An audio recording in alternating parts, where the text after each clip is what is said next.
I refuse to meet my father's new girlfriend because we just lost our mother. You're going to move on way too fast. At least do it secretly. Let the rest of the family take their time. Yeah. Ever since I, 23 female, lost my mom to cancer last year in September, everything has been so hard. To add to that, I found out that my father, 54 male, has been talking to / getting to know someone, 45 female, who I'm going to call M. By the way, this comes from Sleepy Eater 01, and if you want to submit your own stories, just go to r/OKStorytime subreddit.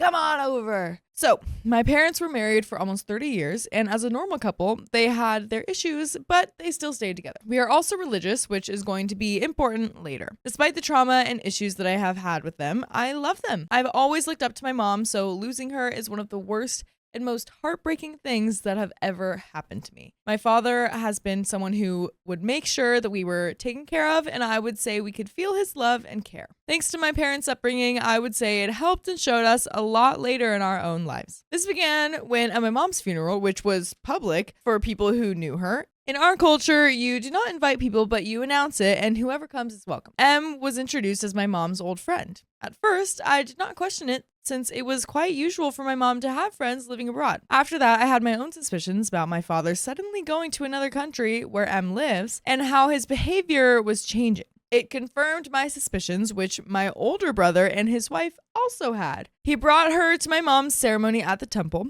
This is something you do on the 49th day. This is important in our religion. I was quite surprised, and I did not feel happy about seeing a stranger at a private family event. Funeral was okay since it was public, but this?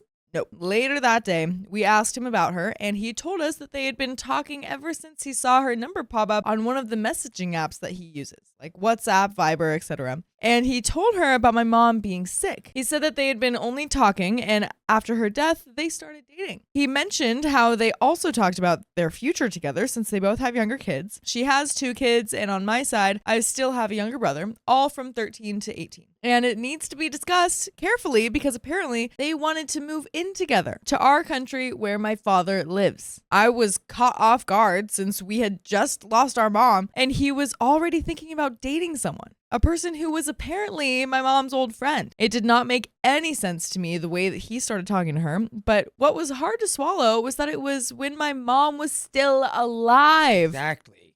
There were speculations that he was cheating on her. He started saying how our mom said that she would be okay with him finding someone new. Yeah, but usually that's like... It's like a while after. You wait until after the funeral. Yeah. We do not have any issues with him being with someone new. However, we did not expect it this soon. A month and a few weeks after her passing. I found this quite ironic because our father told us we had to follow these rules during the mourning period. I was taught that you cannot attend any weddings or happy occasions for at least a year. So I suppose this does not apply to my father. I have heard about not marrying anyone for at least 3 years too, but times change. I mean, to be fair, I think that's all relative based on your personal, like however you're feeling. Mm-hmm. I don't think that there need to be like hard, fast rules on any of this. Right. But man, this is tasteless to be emotionally cheating on your wife while she's passing away from cancer. Yeah. Not everyone has to follow it, but my family is quite keen on it, and I also respect it. So I have declined a few invites, which my friends understood. He started accusing us of not wanting him to be happy and how we were forbidding him to date, etc., which caused me to argue with him. He even used our mom's name, which was quite infuriating since I have trauma that involves guilt tripping too. After that, I stopped talking to him and only talked to my sibling. Then another argument happened in December when we disagreed on not burying her ashes back in our homeland because we do not live there and have lived in another country, which is our home now for years now. All my mom's siblings and their families live here too. So why would we bury her so far away when she hated our homeland? Despite all of that, he still took her there and buried her there. Dang, that's rough. I was told that my opinion does not matter and that he is her husband, so he has the right to do it. But we do not. I accepted it since knowing my mom, she would not care. She was really religious, so for her, the body does not matter after passing. It was more about us being able to visit her more often since our homeland is far away. Eventually, I started talking to him again, but yeah, it's been low contact. I was told I should not act like this since he is my father, that everyone grieves differently, so I should not be judgmental. I thought about it, and I think my reactions were justified. This is more about the timing that he chose. Yeah, agreed. I agree too. I would say that if he chose to tell us way later or something and not at the private family event with everyone, including my mom's siblings, we would not have reacted so strongly. He started going to her country every weekend, at first with my little brother, who only knew her as an auntie, but not as a girlfriend or anything. But then he started leaving him home with our relatives or by himself. I was quite annoyed and did not understand why this was happening. My older brother and I work abroad, but I try to go home quite often. After all of this, I thought I had had enough to deal with. However, last week, I was told by my older brother that our father wants to marry her and move to her country along with my little brother. God.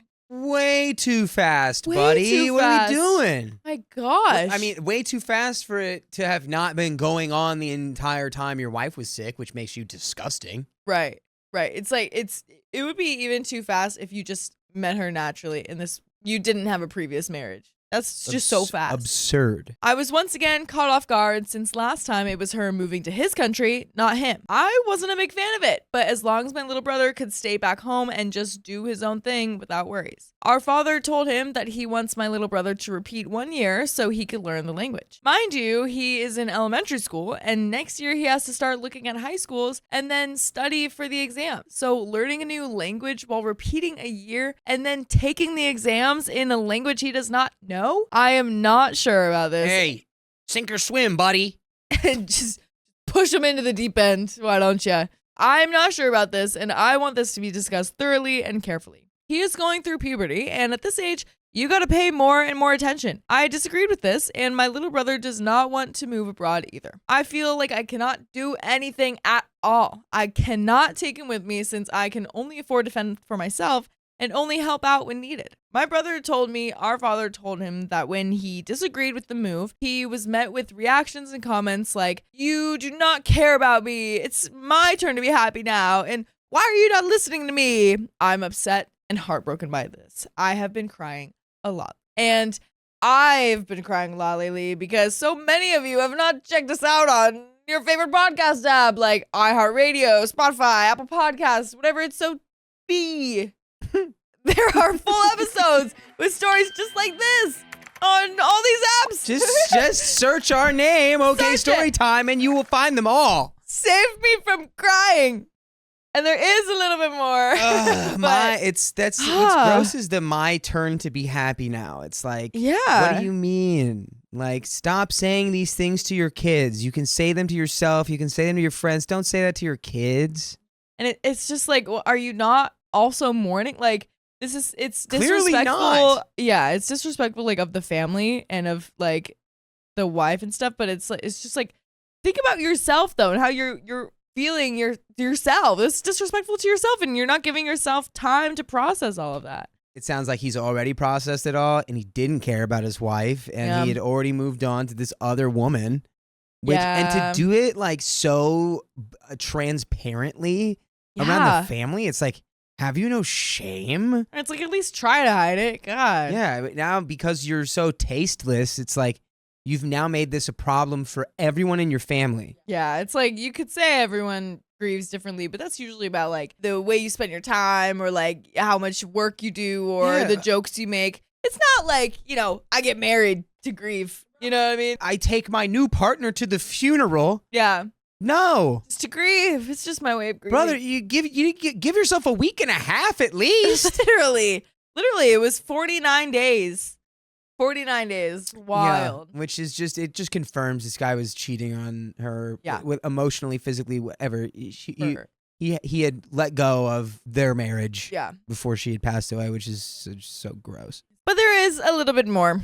I plan on talking to our father about it, so we will see. My older brother told me that he wants us to meet M. My sister-in-law told me that we should meet her so that we could see what kind of a person she is. But I do not want to meet her at all. At least not right now or anytime soon. So can I be blamed? No! Please feel free to ask any questions and share any advice. What would you do if this happened to you? Thank you for reading this, and once again, sorry for the long text. And there are some comments, but what would you do? I mean, I would be so furious with my dad, and I don't know if there's a cultural difference where they are not getting so furious, but it's like, I would be like, you disgust me, like I'm not I'm done with you. Like you've abandoned. And it's like my mom had stage 3 cancer and she's in remission now and everything's fine.